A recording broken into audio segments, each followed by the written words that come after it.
the truth of the matter, and you said it so well, Dr. Vibe, there are countless Black, African / Caribbean students, international students who are here in our cities who are struggling. It's hard to know because we don't have like the data to say what is the state of Black health before and after. And that's something that we've been advocating for, right? We need better race-based data that's done in a way that serves us, because race-based data has been collected on different groups in ways that actually cause harm, but we need it to be done with us in a way that serves us. What is up, everybody? It's Dr. Vibe here, host and producer of the award-winning Dr. Vibe Show, the home of Epic Conversations, and I'm the host of Epic Conversations 2018 Best Podcast News Award winner, given out by the Canadian Ethnic Media Association, and 2020 but I got it wrong. 2018 Innovation Award winner, given out by the Canadian Ethnic Media Association.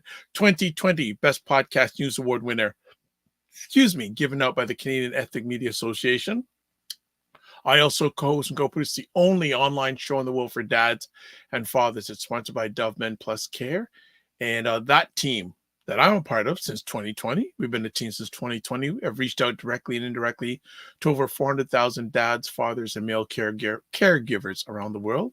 And as always, like to say you're blessed, highly favored, a magnet for miracles, and a solution for someone's problem. You are watching Black Canada Talking, and what Black Canada Talking is all about. We are on when is it? When are we on? We are on Sunday afternoons. It is a Sunday afternoon.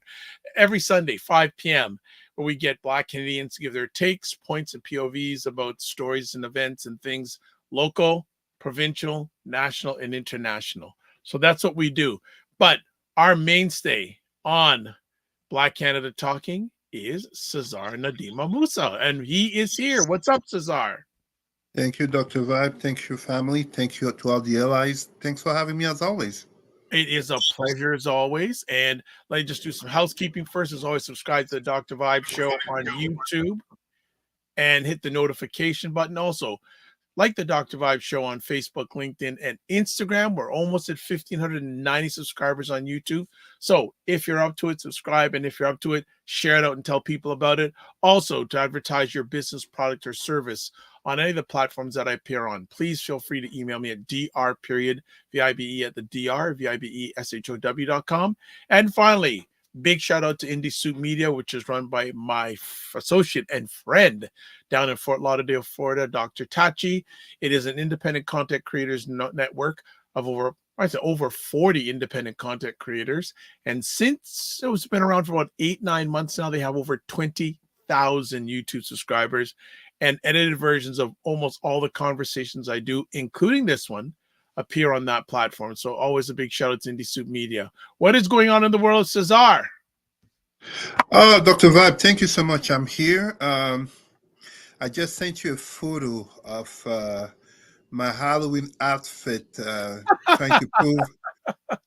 to prove to my daughter that indeed I have invisible hair. And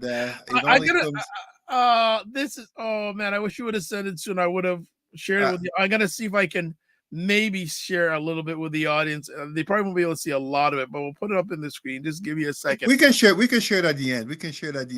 No, there he is. Halloween. Yeah. Very cool. The Afro was alive. You know, that was cool. How did she enjoy Halloween? It's her favorite. It's a favorite celebration. It goes on pretty much all year long, with different princesses, and it's more like Halloween. Yes. And then in November, how do you call this? There's Moana 2 coming in theaters. Oh. So I am one of the dads in the community was going to take a couple of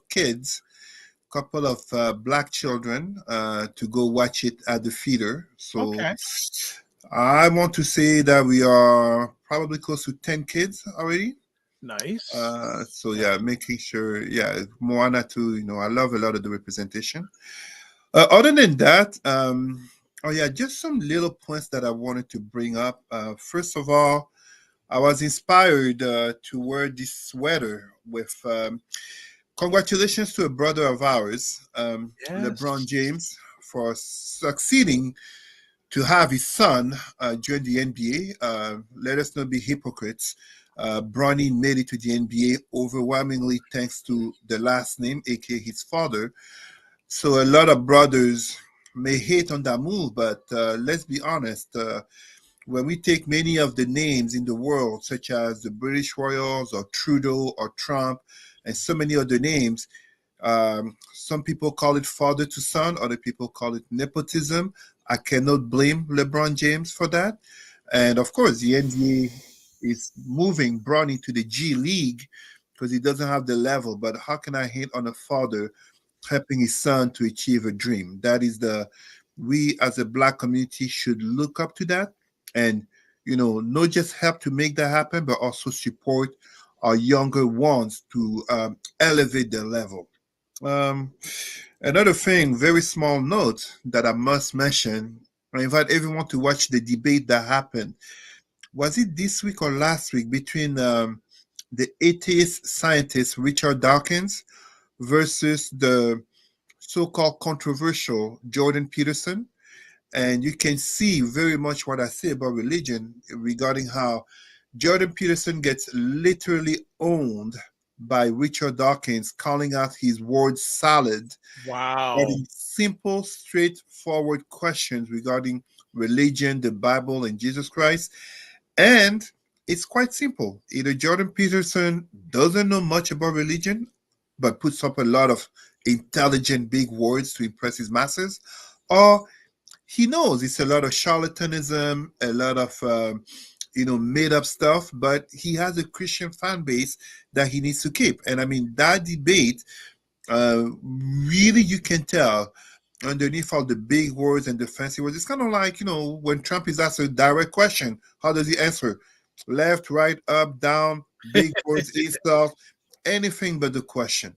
Wow. And speaking on that, just something something important, and I really wanted to make sure to address this. Uh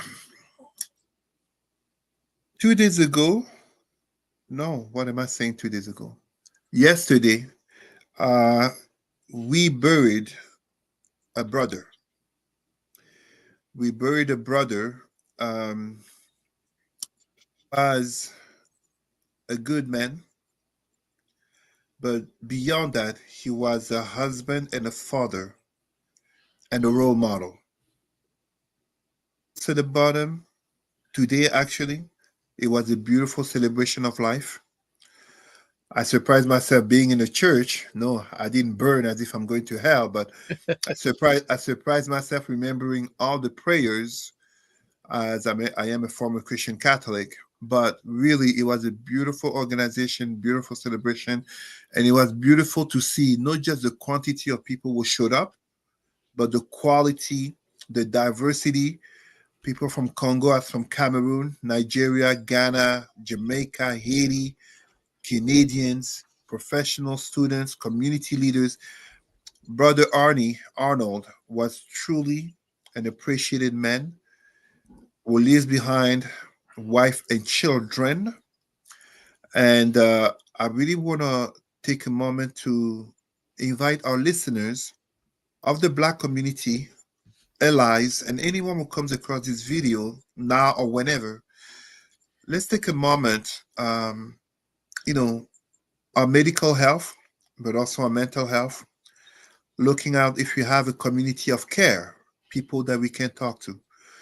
I am absolutely saying this because even as you are black, even as you are a black man, 36 years old is too young to die.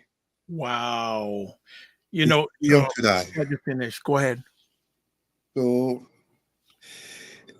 it's yeah, for me, I don't know, like a couple of weeks ago, it was a close female friend, Aminata, and I don't cry at funerals.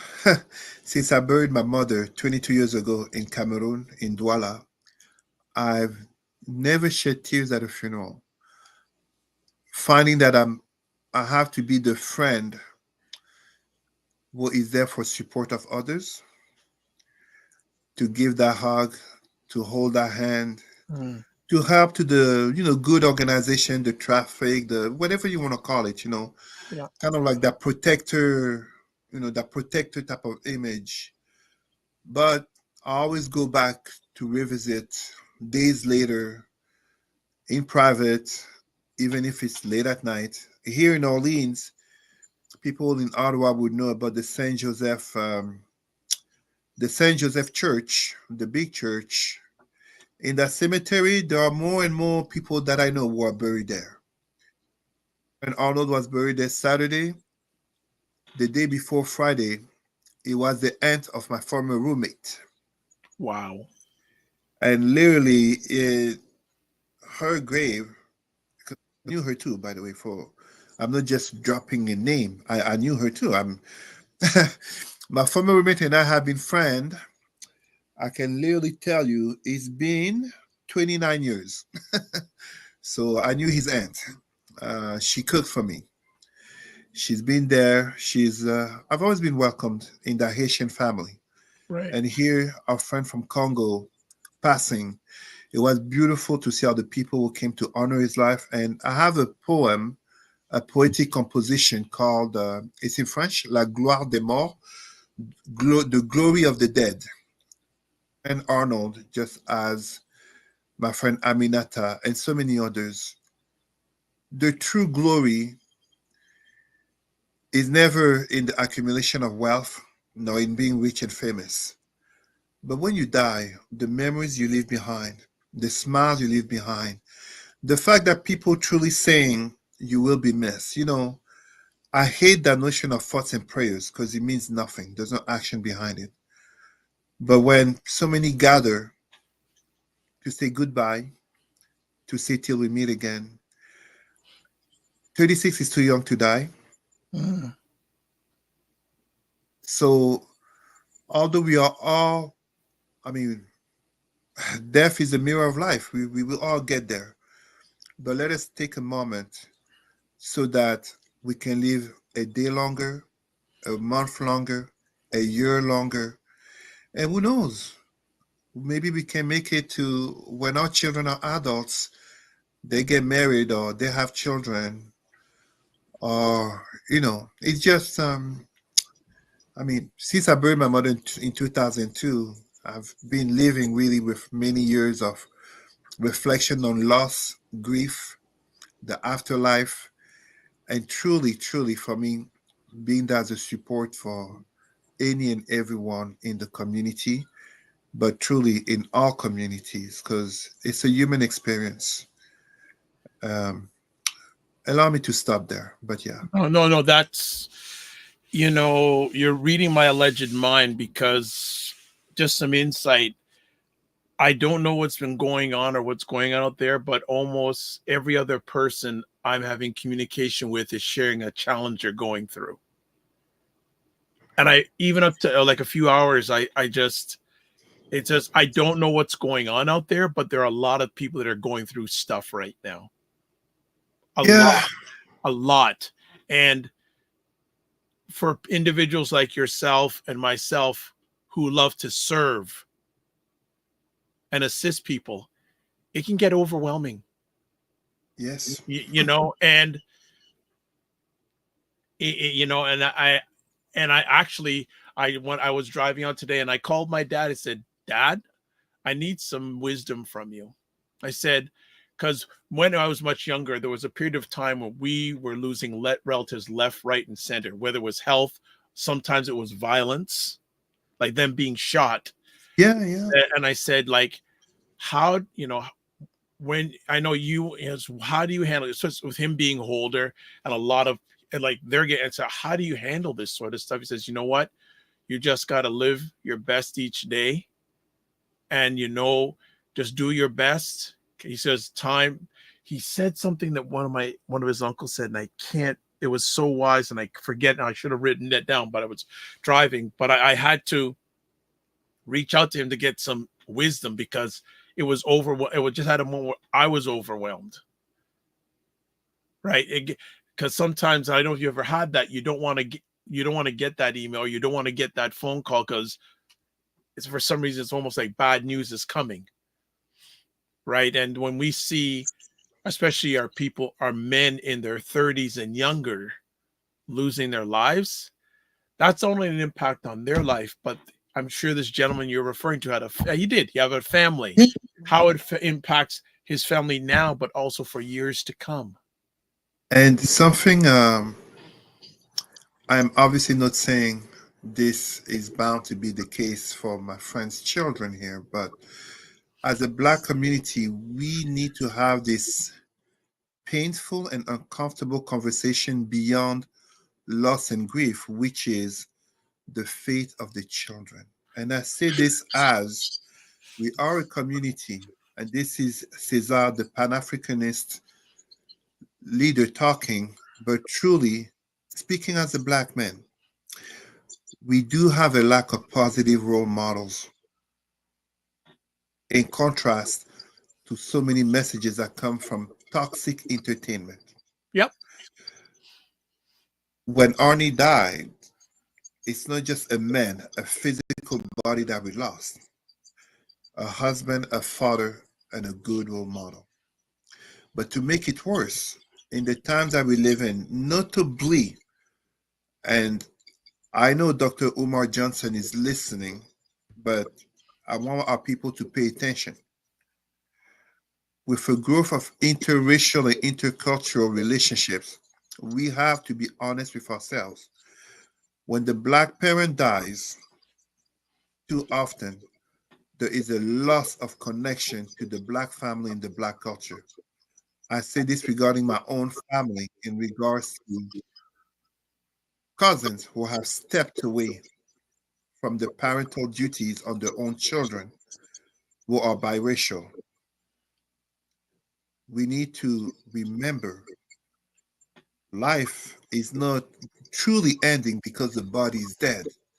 The soul, the culture, the spirit can be entertained and passed on. And it is great to know and to wish that uncles and friends will be present now that the person just died. What about a year later, 5 years, 10 years later? This is part of that balance in creating healthy individuals that too often we tend to shy away from. And then we wonder why we have adult Black bodies that may be employed, drive a nice car, and live in a nice home, but are still living in trauma. They're having difficulties creating healthy relationships. They can name many children, but truly they are not present in the children's life as the models and the guides that they should be. Same with the woman or the men, because sometimes it is women that we lose, the men that it should be with. Yeah, I think this is a whole other conversation built on this, and so many different topics as always you bring up in my alleged mind when you talk. Like, I'm really thinking a lot there about culture. You know, there's always this term out there for the culture. Whose culture? Who's driving that message? Right? And I've come I've come to think in my mind that the reason a lot of the reason many of the reasons why we are challenged is because our culture is challenged. Our culture is not good. So if our culture is not good, why would we be surprised that we're not in good shape? It's not so much that our culture is not good, it's just that unfortunately in human nature, it's a philosophical paradox of the light and the shadow. Yes. Yes. Every light produces a shadow, and as such, the bigger the light, the greater the shadow. Shadow. Yep. Yep. Now, in the context of the space and time, and as well culture that we live in, one would say Western American capitalist and therefore imperialist, negativity attracts and sells more than positivity. So what ends up happening, unfortunately, is that toxic messages, not just in entertainment, but even when you look at politics, look at the language and the behaviors, just as when you look in the community, you know, um, And even when, and this is unfortunate to say, but even as a community, when we share good news, notably of success, you will notice that rarely in the Black community, notably on social media, rarely do we share good news of success from a child or man who grew up in a stable two-parent household. But we are quick to share the story of the child will become a man from a household that was very dysfunctional, uh, X amount of kids, father with violence and all that, and they still managed to rise through.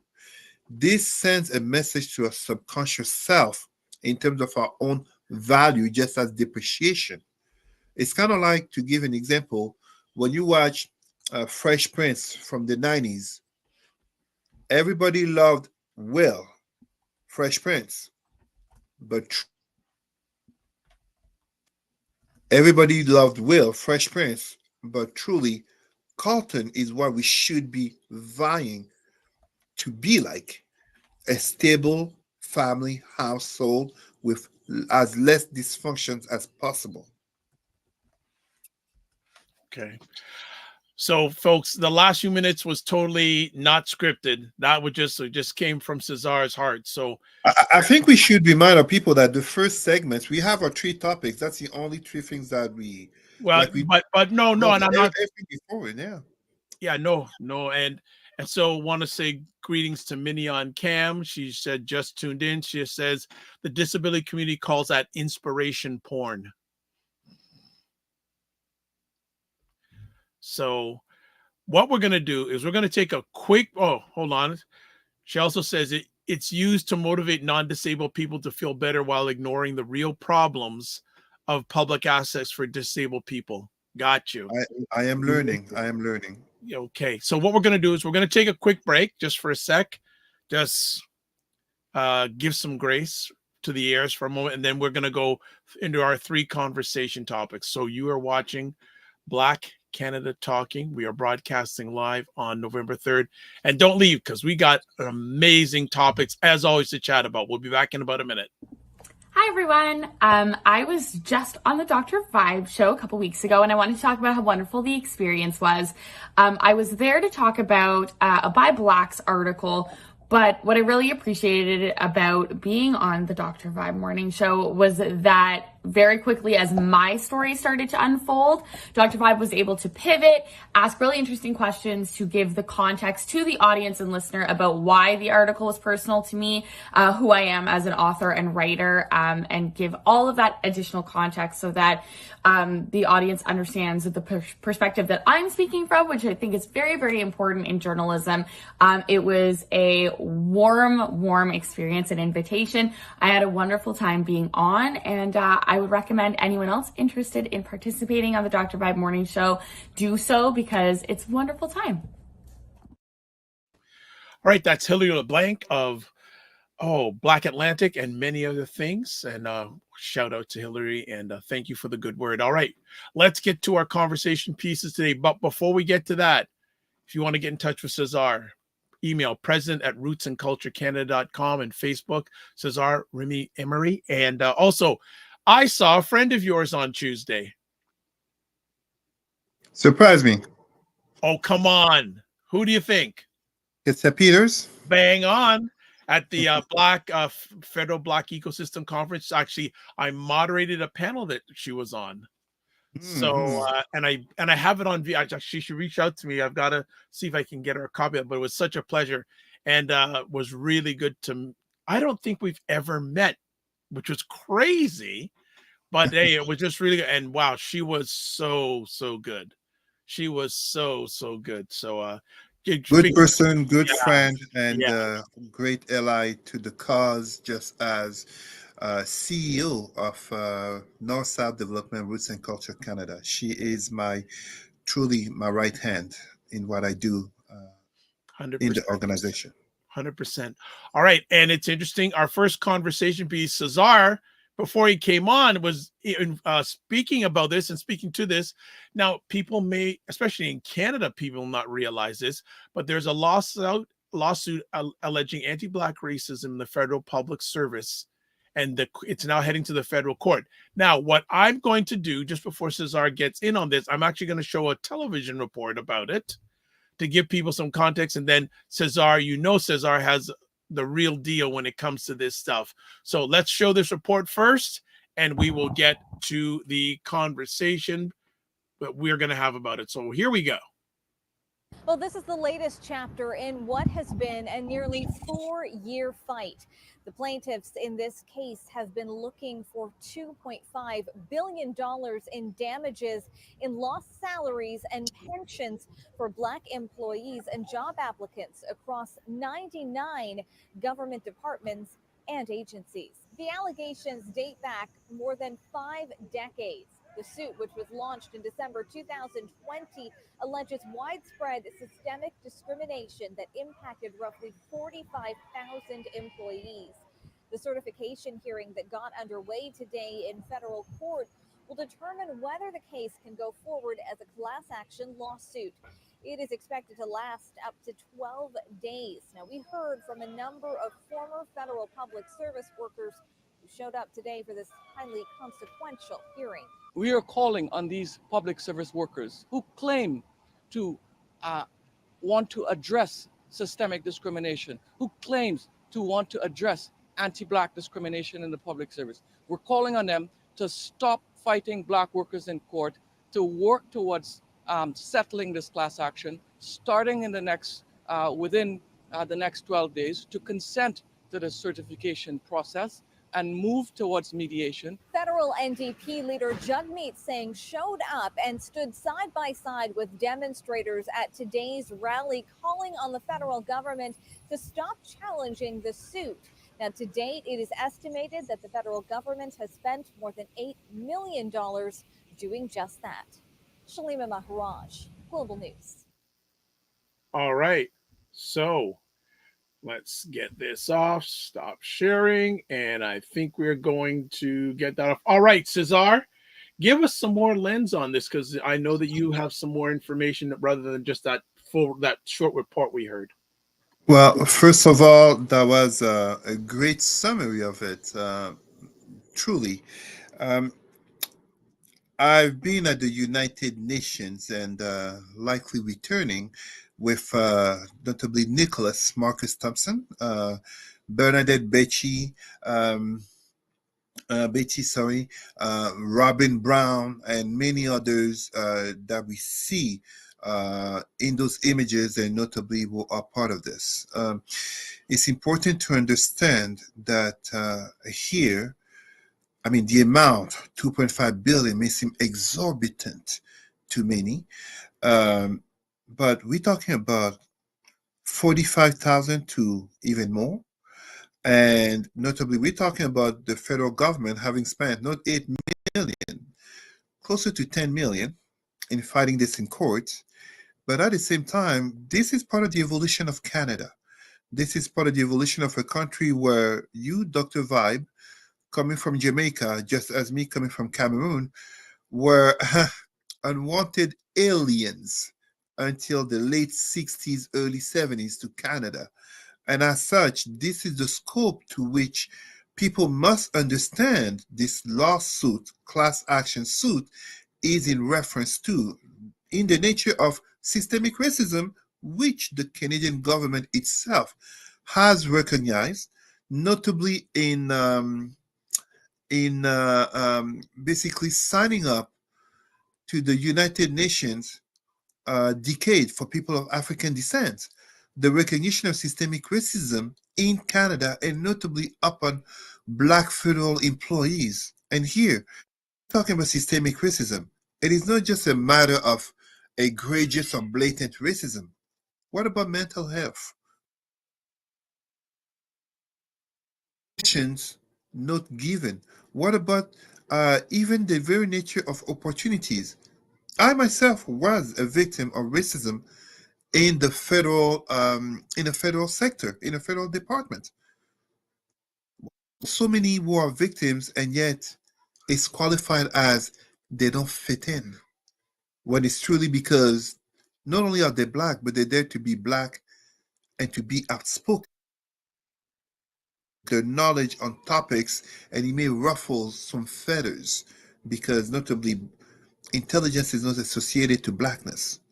Now, of course, I want to make sure that people understand we need to be nuanced here. Nuanced in the sense that this is not claiming that if you are black in Canada or in the federal government, therefore you are a victim of racism. Of course not.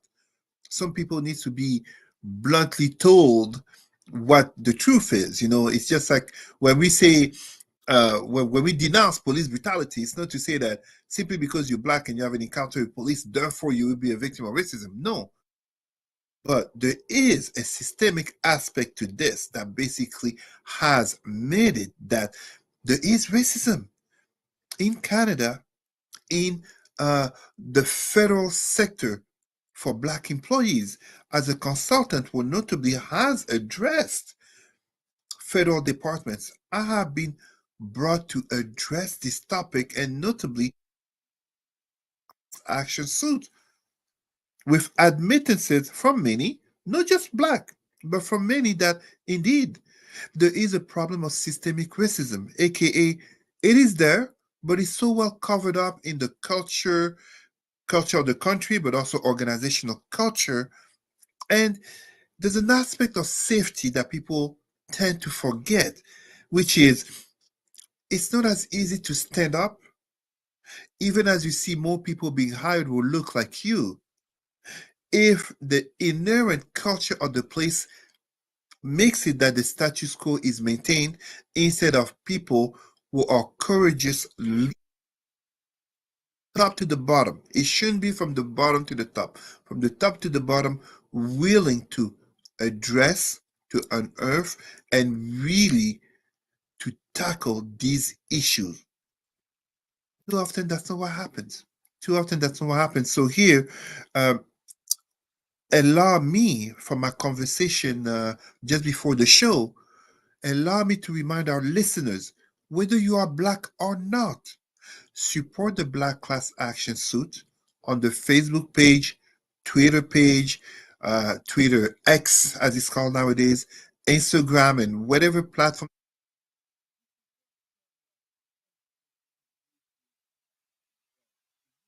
Of course not. It's just like indigenous people suing the federal government. This is about bringing Canada to what it claims to be in accord to the Charter of Freedom of Rights, is to make it a better country. And it takes all of us. They are in court every morning, I think as of 9 a.m., the federal court by Queen Street West, I was told. So, yes, let us show support. Let us basically write to you MPs, you federal MPs, to basically better. Let's not forget, a few decades ago, I'm not saying centuries, when TV was black and white, a few decades ago, you, Dr. Vibe from Jamaica, as me, Cesar Ndema-Moussa from Cameroon, we were unwanted aliens in Canada. So it's not hard to figure that those who will be hired for work in federal, provincial, municipal governments are victims of systemic racism.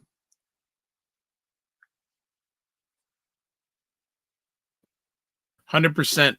100%. So what so they're looking for this amount of money in damages. Are they looking for any other, I'm sure there's monetary demands. Are there any other demands that are not Structural demands truly are also addressed beyond the financial. Structural in terms of the nature of addressing, tackling anti-black racism in the. I mean, we talk here about notably an organizational structure. So I'm saying federal, but truly federal, provincial, municipal, where to what extent can one be black and safe in the office? To what extent can one basically deal with microaggressions while being black? To what extent do the complaints mechanism work beyond just pointing the finger at human resources? Because I work with human resources of different agencies, not always upon human resources. It is a lot also upon the senior leaders, but also upon other staff, other management to also get involved. I mean, we are in an age, notably in Canada, where we all agree racism, sexism, homophobia, at least most people would agree, homophobia should not be tolerated at work. And we should add, even though I dislike the terms, anti-Semitism, Islamophobia, so many, etc., etc. Now, some people will say that's being fragile or they say snowflakes. But the truth of the matter is that even if you enjoy a position of privilege today or an identity of privilege, you do not know what tomorrow may bring you, that you may find yourself in a marginalized identity. Such, this creation of a better Canada is one that should efforts of all, notably in creating that better Canada for our children. Because this is really what it's about. Basically, we should not be leading the fight of our forefathers. My father was a Black community leader in the 90s. I would hope that my daughter will not be leading the fights that I'm leading 25 or 30 years down the road. Interesting point. Yeah, and it ties into what we were first chatting about, also about the children, the future aspect of that. I guess good to see Robin Brown. Have not seen her talk to Robin long time. Well, Brother Robin Brown can jump in anytime because he is even better qualified than I am to talk about the Black Class Action suit. And Robin, Dr. Vibe is extending to you an invitation to appear on the show. I would love to. And I think, if I'm not mistaken, I do have contact information for him. I know it could be sensitive what he could chat about because the trial is actually going on right now. But I know that Robin will find a way to express the truth in the way that Robin Brown can do it. So I will certainly, if not you, I got to get in contact with them because it's a very, very important case. It is very important. People don't realize, we're saying it's important. I don't think it has the media coverage that it deserves to have. Well, that's why I'm asking him to come on here. That's why I want to have him come on here.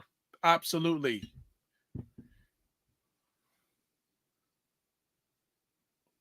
Okay, can you hear us, Cesar?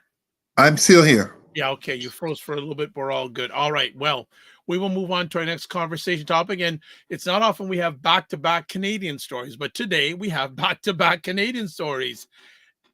Question: should Canadian Prime Minister Trudeau stay or go? And again, I've got another context of a story to show on the screen for people who are watching live or on replay. And if you're listening, you can't see it, obviously. But it's a little bit of a survey done by one of the more notable organizations when it comes to research in Canada, the Angus Reid Institute. And they have this story here saying, happy trails Trudeau. Loyal Liberal base wants PM to stay. Political grit voters more ready to bid him adieu. So I'm going to read a bit this. And this was just done October 28th. I'm just going to read a bit of it and then Cesar will fill in. It's been a rocky start to the fall sitting period for the governing Liberals, which is a party that governs federally, nationally in Canada, which finds itself dealing with turmoil from outside and in. I'm going to go a little bit further, skip a few paragraphs. Through all of this, new data from the nonprofit Angus Reid Institute finds the Liberal universe remaining sizable, if in a purely hypothetical sense. More than half the Canadians in this poll, 55%, say they would consider supporting the party in a future federal election. The problem for the Liberals is just 21% of the decided and leaning voters currently do. So what do the Liberals do to reach their ceiling and avoid the floor? While some MPs have demanded a refresh in the form of a new leader, current Liberal voters are unsure. Half, 52%, say Trudeau should stay on for the next election, outnumbering the 1/3 of Liberal voters who believe a new leader is needed. Those who say they would definitely consider Liberals in a future election, 8% of Canadians are even more unsure, with near equal numbers saying he should stay, 39%, and go, 35%. A much larger slice of the population is those who are more difficult who are more difficult for the Liberals to reach. The 28% of Canadians who say they wouldn't rule the party out come next election. Within this group, a majority, 53%, believe Trudeau should step away, suggesting a new leader, assume it's the right leader, could broaden the leader's tent. So I will just leave it there. And so what do you think? What do you think about the poll? What do you think about the state of Trudeau, the Liberals? Go ahead, Cesar. It's more nuanced than it seems. So obviously, it's easy to discard or dismiss the Liberals and notably Trudeau, but two important elements that we must, first and foremost, the Liberal government, for one, has been in power already for a few years, and you end up having some fatigue, just as prior to the Liberals, the Conservatives had been in power since Paul Martin and Harper. People were getting a bit fatigued of Harper. Basically by the elections of 2015, Harper was strongly leaning on anti-Muslim sentiments to get people to vote, right?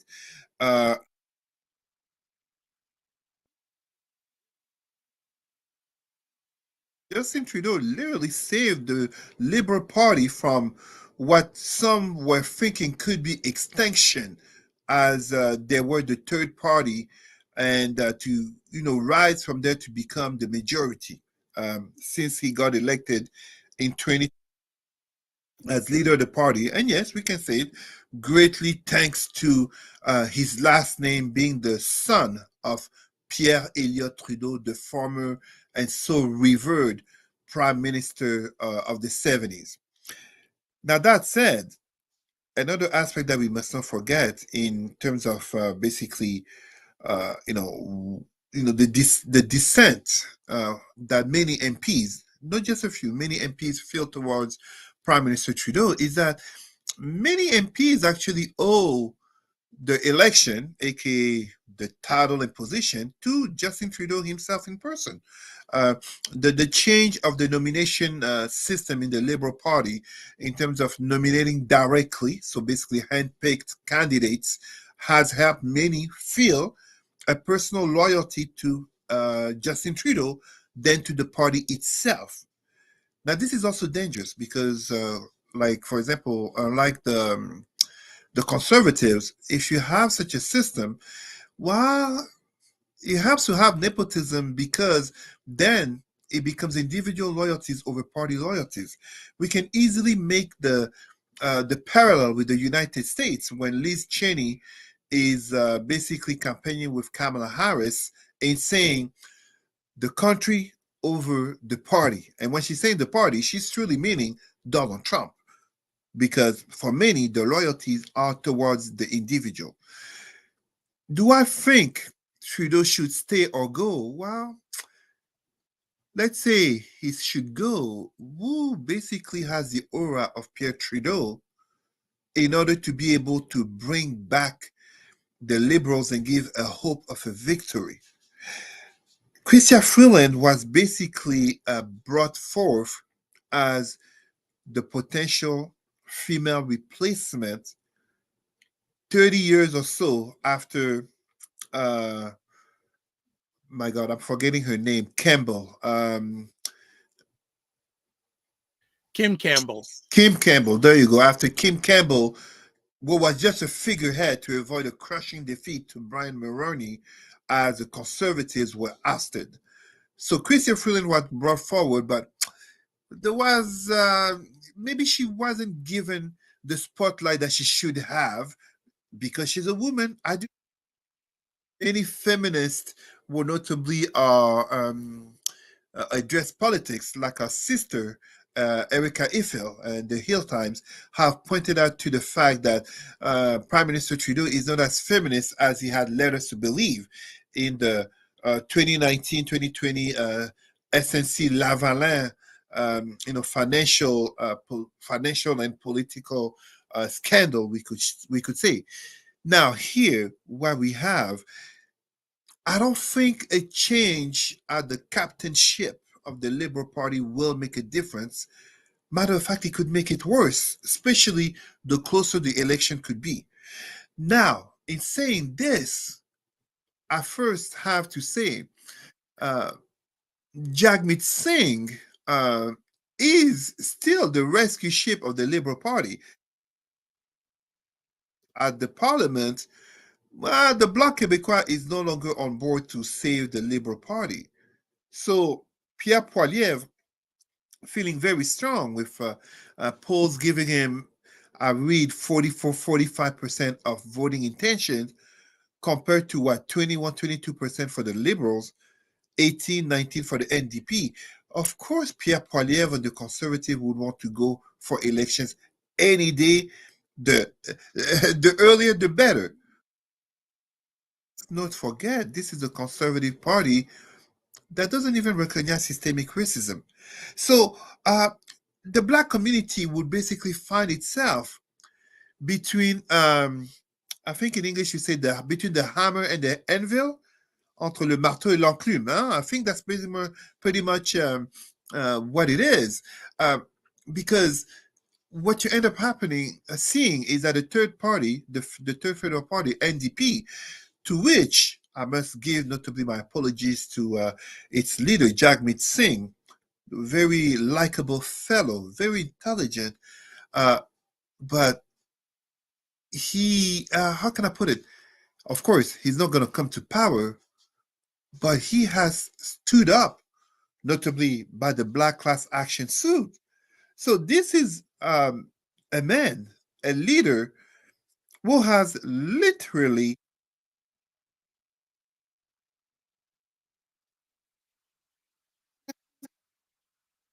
how can I oppose him as a Pan-Africanist, even though I'm clearly saying he's not going to come to power?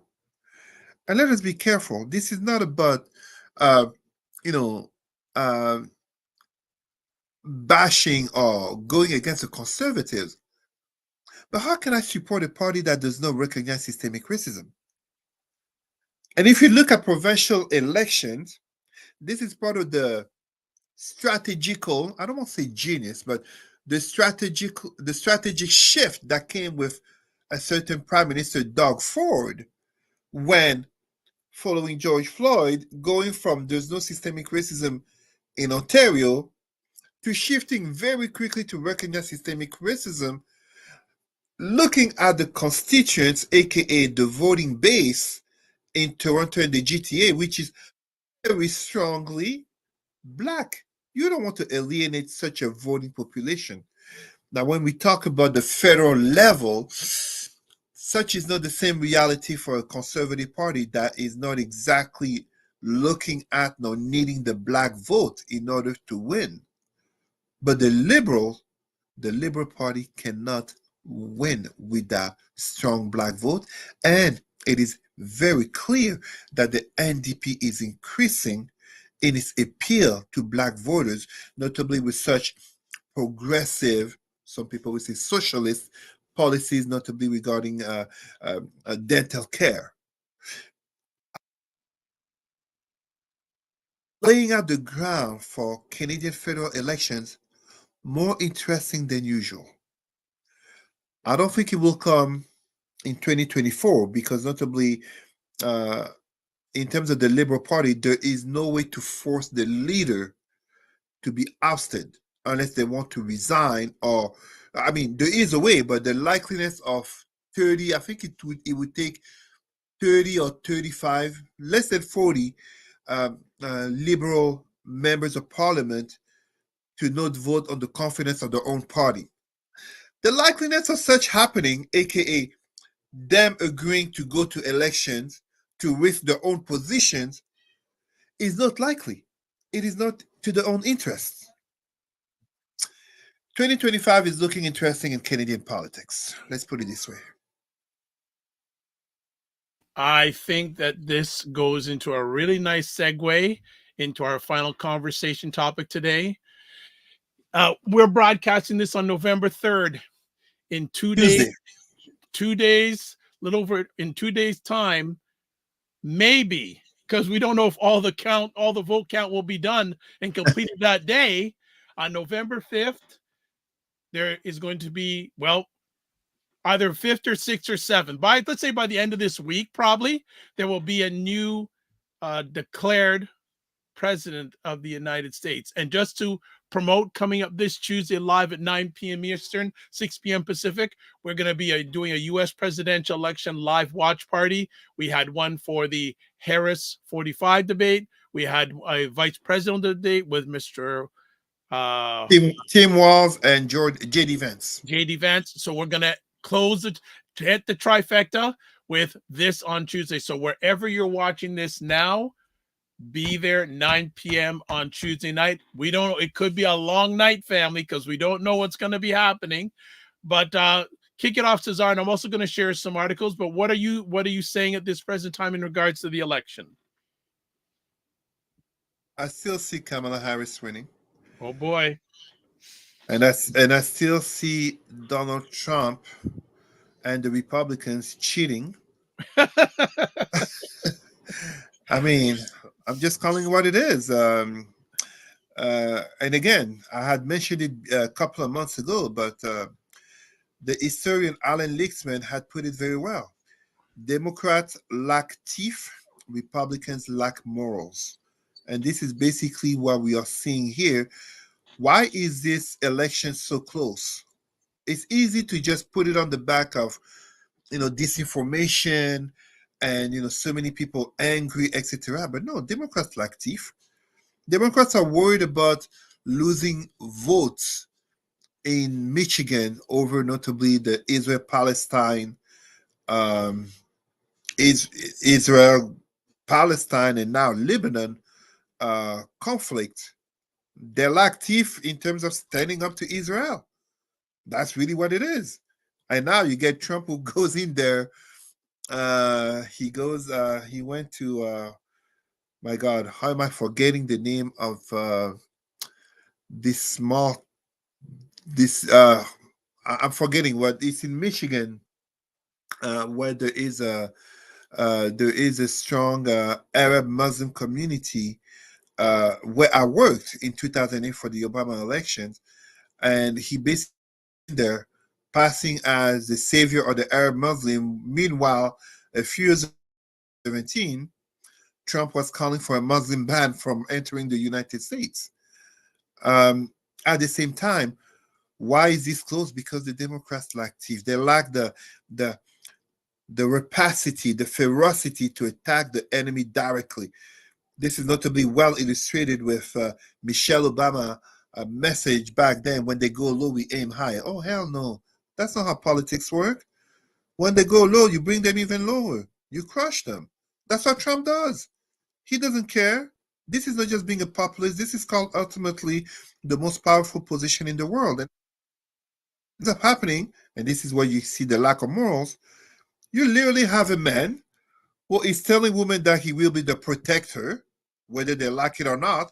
Meanwhile, I found that really interesting. Coming from a man who, let me see, he has cheated on all his wives. Imagine if he was a black man. He is a politician known to have slept with a sex worker, aka porn star. Imagine if he was a black person. And he literally has a tape of him talking about grabbing wood. Imagine if he was a black politician. And as if it's not enough, he has been convicted of sexual assault, borderline, or maybe truly rape. Who can imagine a black politician getting away with so much? Who can do that? No. Unimaginable. Unimaginable. I want to bring the lack of morals is as guaranteed as the fact that the reason this election is so close is because for Democrats, the lack of teeth to go directly to basically this kind of moral superiority that the Democrats have. Meanwhile, why would they have such a moral superiority? Trump is right in one thing, is that many Democrats have been war hawks. Obviously, his comments calling on Liz Cheney to be in front of a firing squad, that is out of line. But out of line from someone who for the last 40 years has been out of line. I mean, I'm saying 40 years. You go back to the 70s, housing discrimination upon black tenants. 1989, the Central Park exit, aka Exonerated 5. We talk about birtherism on Obama, the comments, the insults on Kamala Harris. Where is drawing the line? So just because you have some photos with some black celebrities, you end up having some black people supporting Donald Trump and not to be talking better under the Trump administration, aka those are the economic policies and social policies that Barack Obama put in place. That's why many people have the Affordable Care Act that even John McCain, who basically competed against Obama in 2008 to office, even John McCain stood up to defend the Affordable Care Act that Obama put in place. And Trump probably can't swallow that he couldn't get rid of it. I mean, yeah, I still see Kamala Harris winning. It would be tight, it would be close. It could very much look like Bush versus Gore in 2000. I mean, people have to understand something. Since 1992, we're talking about 32 years now, the Republicans have not won the majority vote in the United States. I might be wrong, but as far as I can think, since 1992, aka Bill Clinton, the Republicans have not won the majority vote, but they have kept working on political and legal loopholes to suppress the vote, and if not outright, to cheat. And as we saw January 6, 2021, an insurrection. I hope Washington police will be better prepared. Congress police will be better prepared. And I dare to say, because, if you listen to MAGA radio and you listen to many of MAGA supporters, I mean, I go to a gym here in Ottawa. We have this guy, yes, he's white, with his MAGA hat, MAGA shirt, clearly letting everyone know that he supports Donald Trump. This is in Ottawa, Ontario. So, a civil war will come out of this in the name of the cult leader, aka Donald Trump, who is obsessed with people's genitals, including men genitals, aka Arnold Palmer, just as he's obsessed with being grandiose and being looked at as President Xi of China, or Vladimir Putin of Russia, and Kim Jong from North Korea, which are different, aka autocratic dictatorial systems.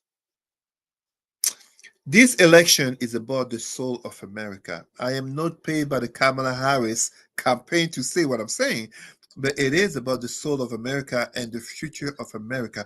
This is an election of progressive diversity, equity, inclusivity, DEI, versus white supremacy and whiteness on the ballot. It is not a joke. And my black people, please be safe.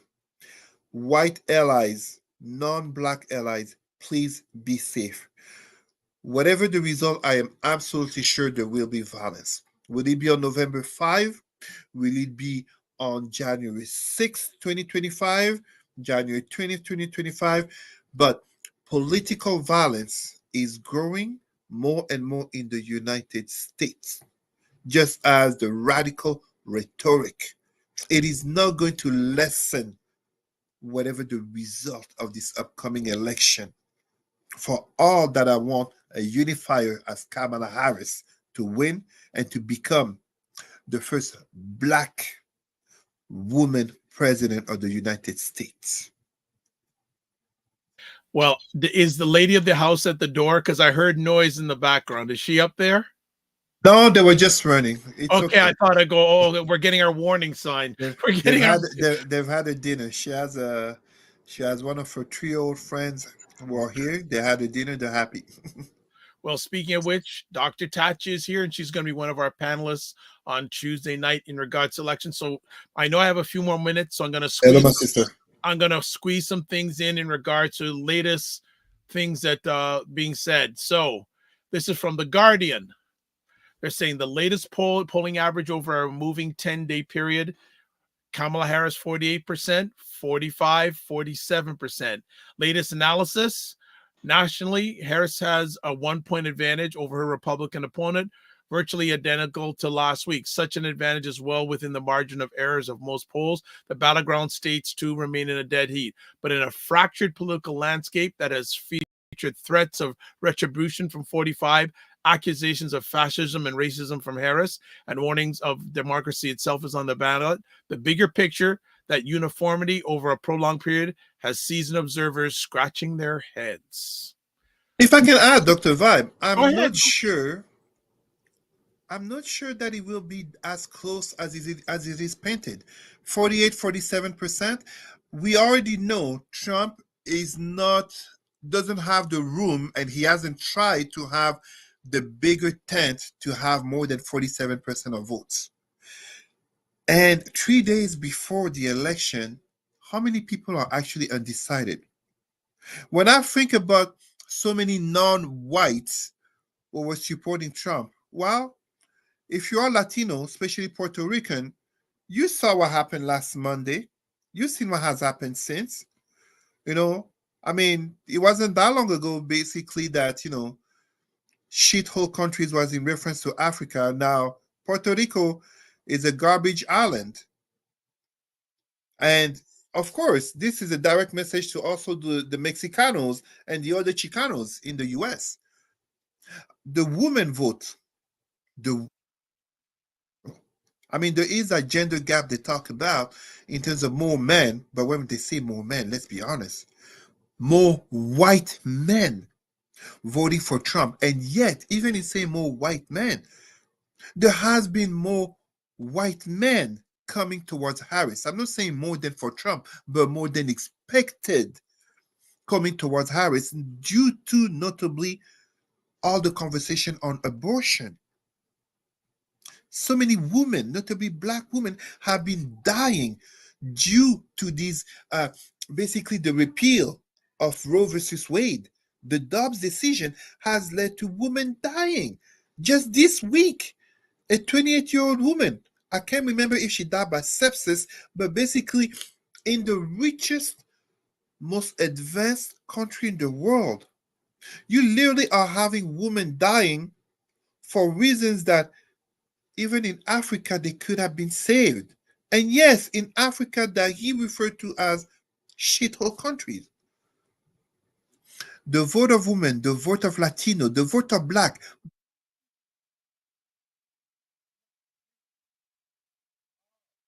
gender and racial community that is expected to vote the highest for Kamala Harris.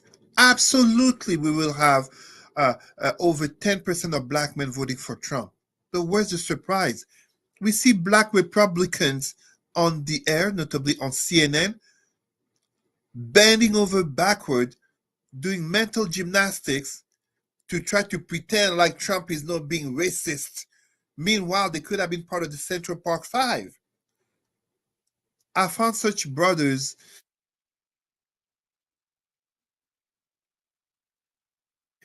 Don't forget, when we watch Django, those are the brothers who basically are supporting the slave master. Those are the brothers who are betraying the African uprising. That's what we're talking about. So, I don't know if it will be that close.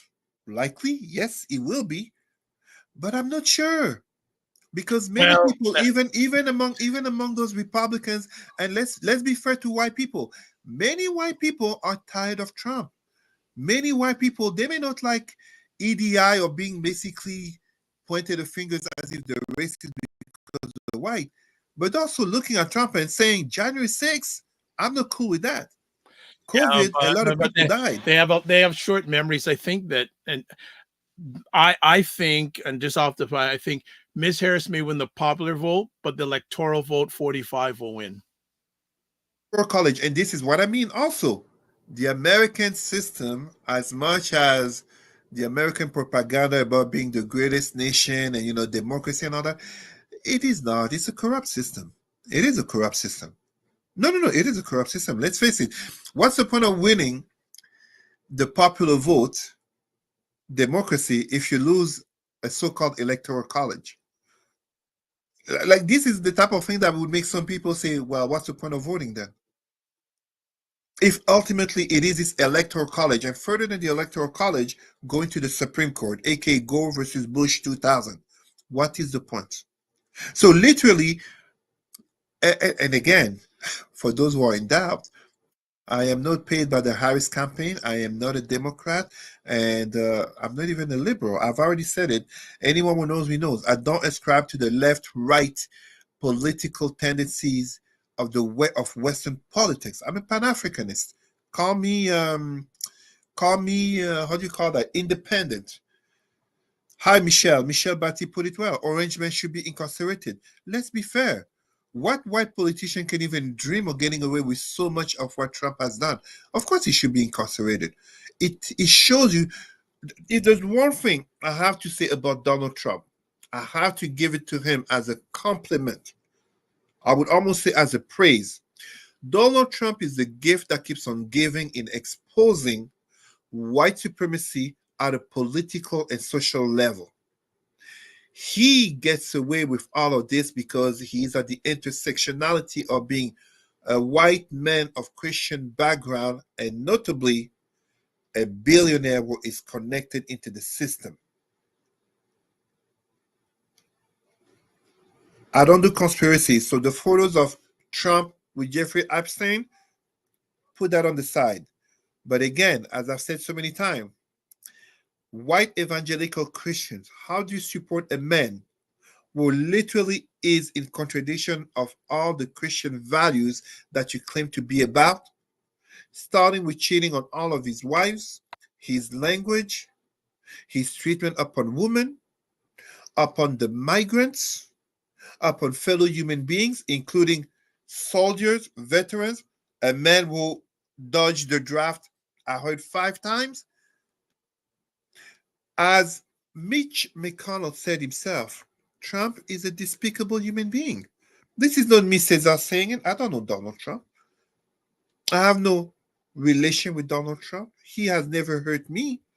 As a black man, of course I oppose him. But I'm taking from one of his own supporters who literally kissed the ring despite him insulting his wife, but it was revealed. Despicable human being. J.D. Vance talking of Trump as American Nazi. Ted Cruz, Marco Rubio, Donald Trump exposes America and the white supremacy, money-driven political nature of it. I love it. I'll bring up another thing here too. A very interesting survey. So I'll bring this one up, and I think since Cesar, you're a Pan-Africanist and a globalist, I want to bring this up for you too. A very interesting thing. Says, who do Europeans want to win the 2024 U.S. presidential election? And this article, I'll just go highlight. Europeans think there's likely to be violence in the U.S. if 45 doesn't win. This is from the YouGov, UK, written by Matthew Smith, head of data journalism. Europeans think there'll likely be violence if the U.S. if 45 doesn't win. Choose it.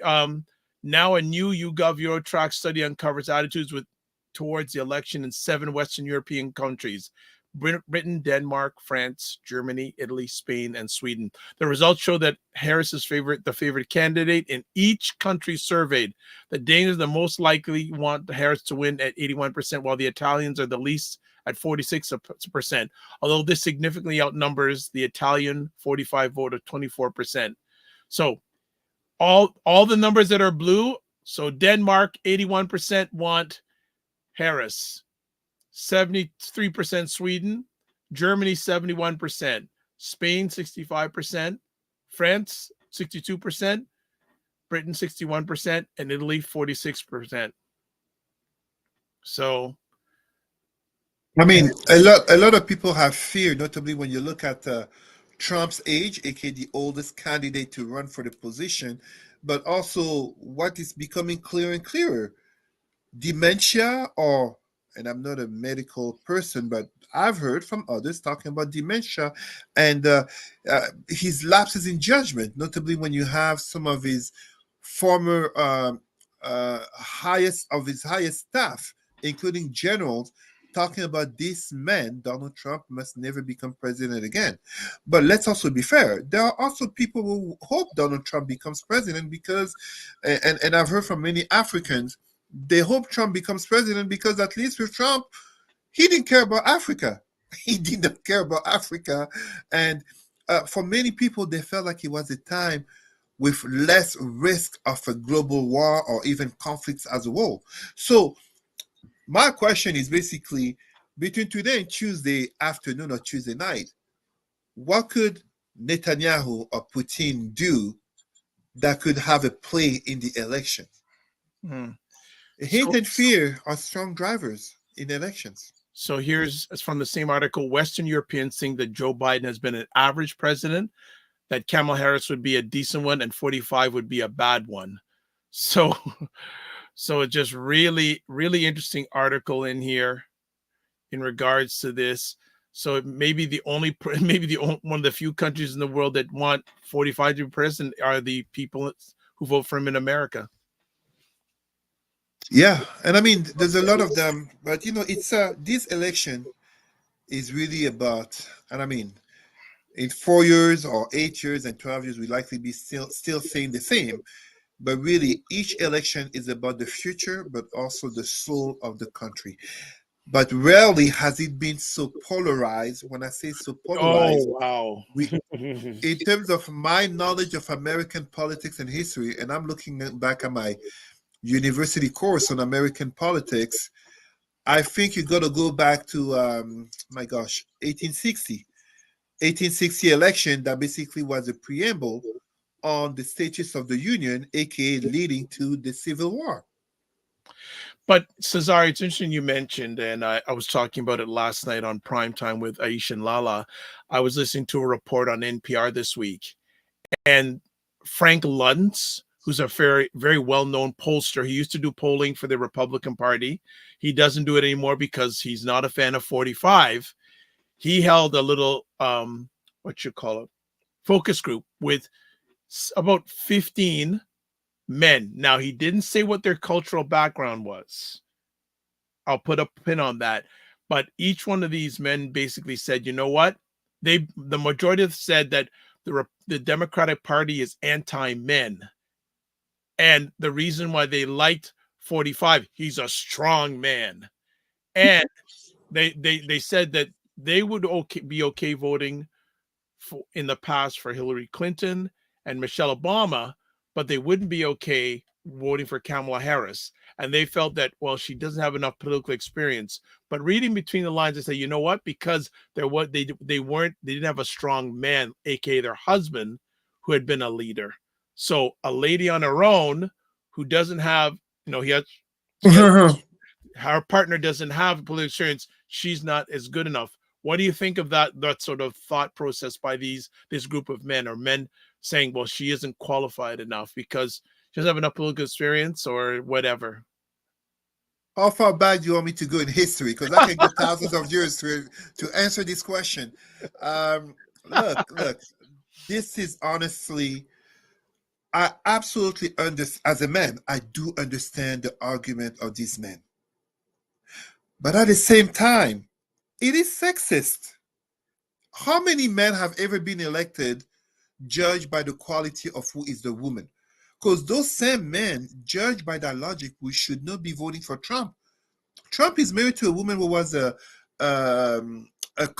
naked cover for magazines. How many of those men would want the woman to go pose naked in a magazine?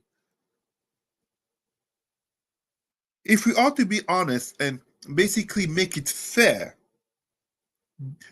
Trump and his stories of cheating, aka being the New York playboy, etc., etc., how many of these men would want their daughter to be married to a man like that? If you remove the mentioned billionaire. How many of them would approve?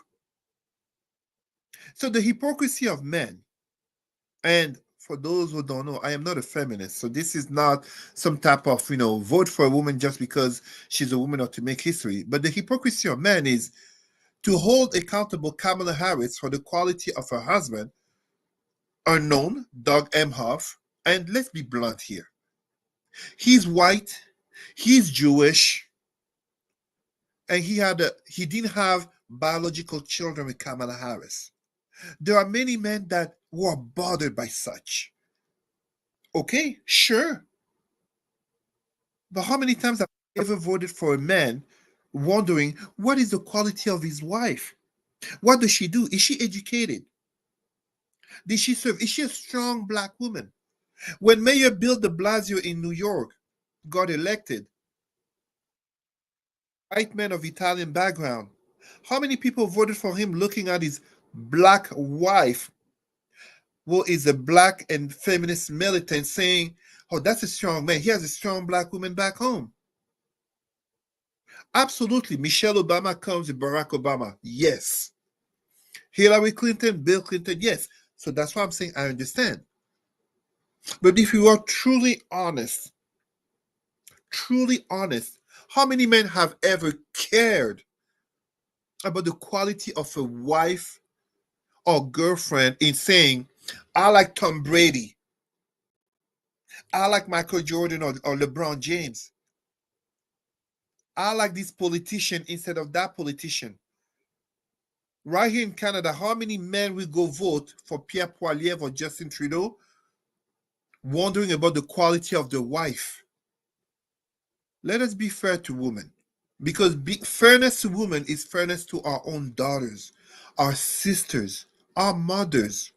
I get the argument as a man, but let's also be fair here. How many Barack Obama and Bill Clinton are out there for a woman to have such a quality of a man, of a politician, to say, this is my partner, you can trust my leadership? Let's be fair to Doug Emhoff here. Because truly, nobody has voted for Trump in 2016 as today because of the quality of his wife. Oh, yes, some white people, white supremacists, definitely have voted for this white, fake blonde hair and tan man with his white wife. Yes, we know that.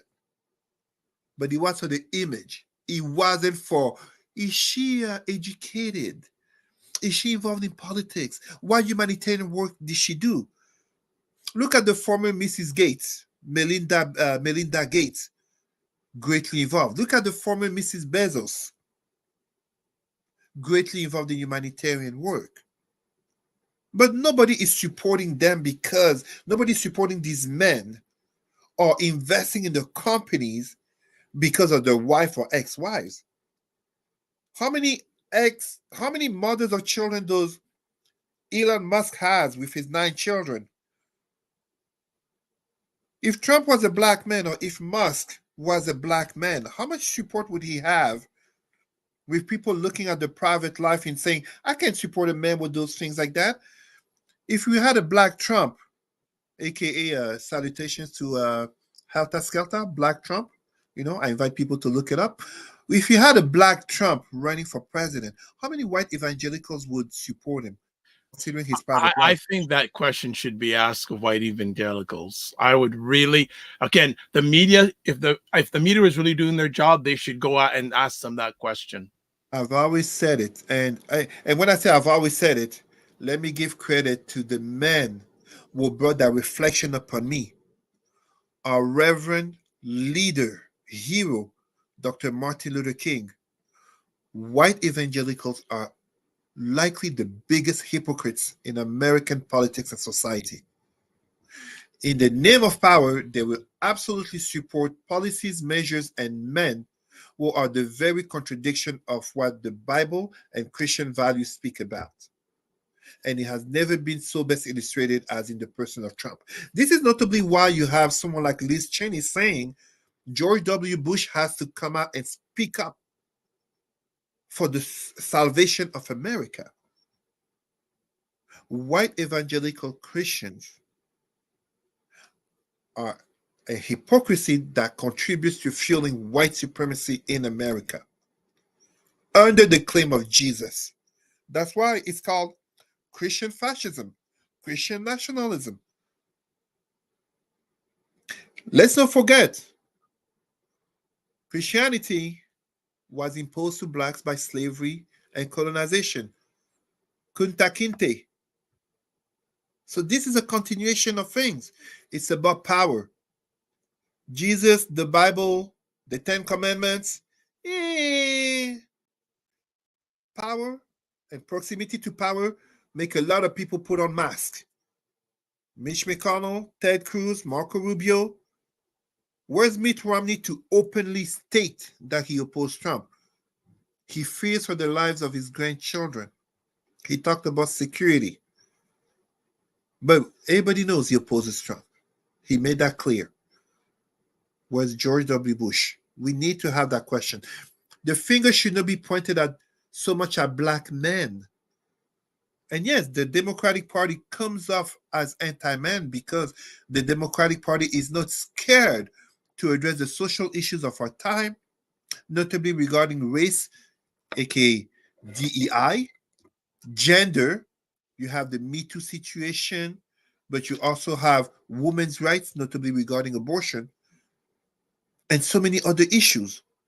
I mean, we are talking about the richest and most powerful country in the world that is able to free up billions of dollars for American bombs to kill innocents in Gaza and now Lebanon and all over the Middle East. And please, don't get me wrong.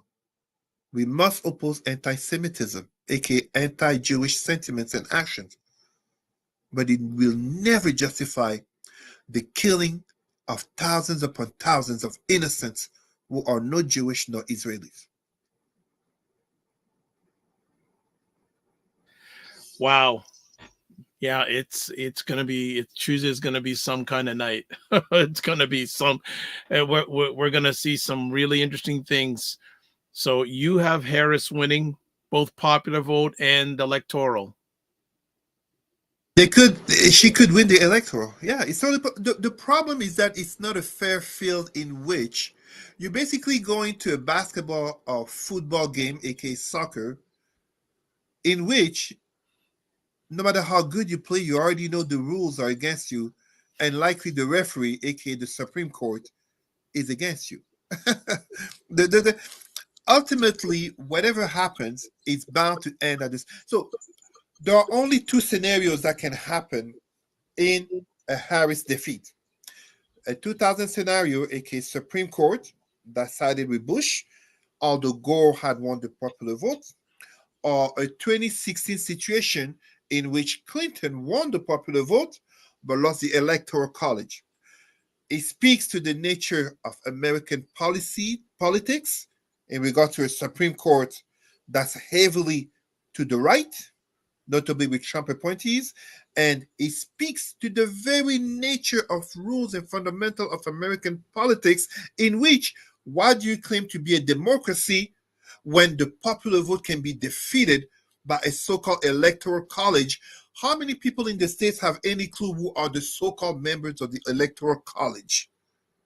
No clue. It is legal. It's like lobbying. In the Western world, they say lobbying. In Africa and the rest of the world, they say corruption. That's what it is. We must dare to speak the truth with courage in order to fix, repair the systems that we are dealing with. 100%. 100%. Thank you, Michelle. I saw the comment. Michelle is saying yes. Thank you for. Michelle says thank you for your superb perspective, Cesar. Well, it's the final countdown is on, my brother. The final countdown is on Tuesday, and we will be here Tuesday night. Tuesday, like I said, coming up this Tuesday, November 5th. I would suggest, and again, what makes this live watch party unique, I don't think anyone else is going to have it. We've got at least three queens from the U.S. Aisha K. Staggers, Laura Lala Key, and Dr. Tachi, Black American queens. And we may even have Jill Jones. From Canada, we have two kings, Cesar and Ryan O'Neill Knight. So this is a international conversation, US, Canada conversation. I don't think too many online platforms will have it that perspective. I know many American platforms, you got your ABCs, NBC, CBS, PBS. I know Angela Rye's native podcasts will have their thing, but they won't be asking Canadian perspective, Black Canadian perspective, especially. So that's why you got to be on here Tuesday. Cesar, any final words before we let you run? As final words, as I was saying from the start, let us support each other.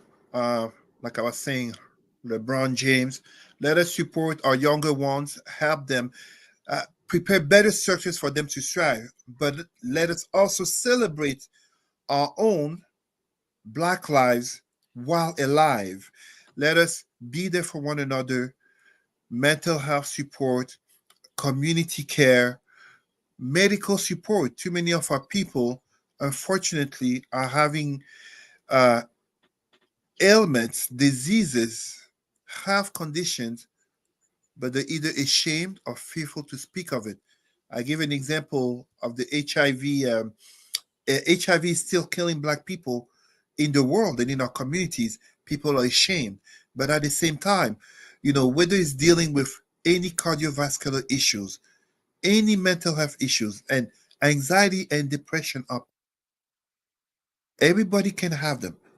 The management of it is the question. Let us dare to be a community of care instead of just a community of entertainers, of consumerists, and of course, religion. All right. On the screen is where you can get a hold of Cesar. It's also in the comment sections on most of the platforms you're watching this live or on the replay. Email president at rootsandculturecanada.com. Facebook, Cesar Remy Emery. Cesar, always a pleasure to have you on. Looking forward to seeing you on Tuesday. You take care, as always, to you and your family. Don't just manage your time, manage your energy, and remember to give yourself grace. Thank you always, Dr. Vibe. I love the opportunity, and thank you to everyone, brothers, sisters, and allies. Thank you. Take care. All right, everybody, that is it. Another epic conversation on Black Canada Talking. And again, be with us on Tuesday. Thank you very much. This coming Tuesday. So a few things.